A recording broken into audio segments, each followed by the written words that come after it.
warahmatullahi wabarakatuh. Saya Fadil Ghazwan Iskandar Batubara.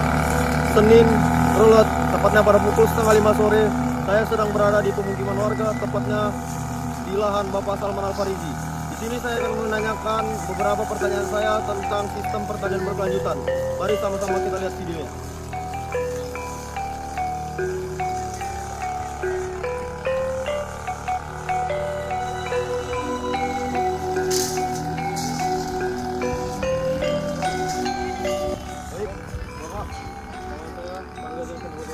Saya di sini selaku wartawan ingin menanyakan beberapa pertanyaan saya tentang sistem pertanian berkelanjutan. Di sini saya sedang bersama Bapak Salman Al-Farizi selaku warga sekitar yang mempunyai lahan tersebut.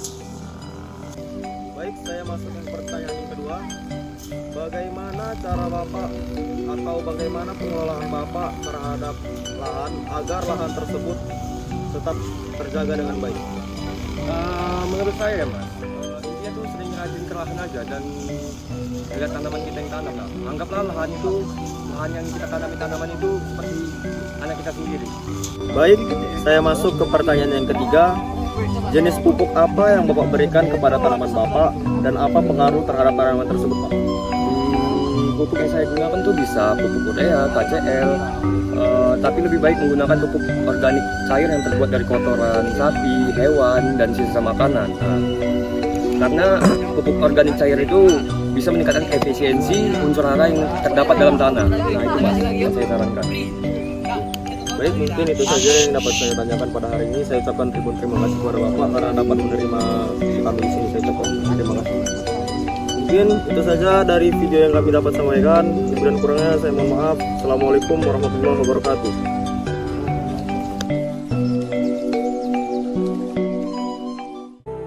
Tentang pemeliharaan tanah dan mengembalikan struktur tanah yang sehat dan baik dapat direncanakan atau dikendalikan.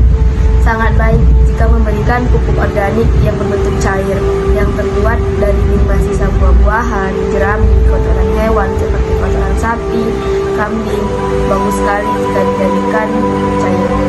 Peranan biotanah, pembentukan tanah, penciptaan struktur tanah, menetralisasikan sampai pada unsur hara bebas untuk pertumbuhan tanah. Humus merupakan bahan organik yang telah dikomposisikan oleh kehidupan tanah. Pengendalian tanah dapat berpengaruh terhadap struktur tanah, kemampuan menahan air, dingin, dan evaporasi. Nah, jadi pemanfaatan dan pengelolaan bahan organik dengan pengelolaan tanah itu sangat berpengaruh besar untuk tanaman. Assalamualaikum warahmatullahi wabarakatuh. Perkenalkan, nama saya Fitriani Sutorisukane. Di sini saya berperan sebagai pemateri. Materi yang akan saya sampaikan adalah tentang pupuk. Contoh pupuk organik yaitu seperti kompos, pupuk kandang, sisa panen, limbah ternak, ataupun yang lainnya.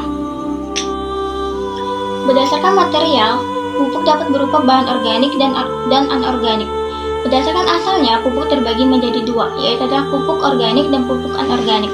Pupuk organik merupakan pupuk yang tersusun dari material makhluk hidup seperti pelapukan sisa tanaman, hewan, dan manusia. Pupuk organik juga dapat berbentuk padat dan cair. Selain itu, pupuk organik sangat bermanfaat bagi peningkatan produksi pertanian, baik secara kualitas maupun kuantitas, dan juga dapat mengurangi pencemaran lingkungan dan meningkatkan kualitas lahan secara berkelanjutan. Penggunaan pupuk organik dalam jangka panjang dapat meningkatkan produktivitas lahan dan dapat mencegah degradasi lahan. Contoh pupuk organik yaitu seperti kompos, pupuk kandang, sisa panen, limbah ternak, ataupun yang lainnya. Pupuk berdasarkan asalnya yang kedua yaitu adalah pupuk anorganik. Pupuk anorganik ialah pupuk yang mengandung bahan anorganik yang biasanya mengandung unsur hara dan mineral tertentu. Contoh dari pupuk anorganik ialah pupuk urea dan pupuk NPK. Assalamualaikum warahmatullahi wabarakatuh. Perkenalkan, nama saya Dimas Abdarianda. Saya akan menjelaskan atau menyimpulkan dari wajah pertanian dunia.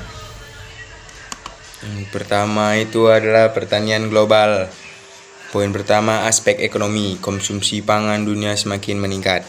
Pertanian global lanjutan. Aspek ekologi. Masalah di negara berkembang, eksploitasi lahan yang berlebihan, perluasan penanaman, pengundalan hutan, penggunaan pupuk buatan dan pestisida yang semakin meningkat menyebabkan munculnya masalah-masalah lingkungan. Hampir sebagian besar pertanian lokal setempat yang terbukti tidak berkelanjutan telah tidak bertahan. Namun masih begitu banyak sistem pemanfaatan lahan yang dikembangkan oleh masyarakat tani tradisional yang mencontohkan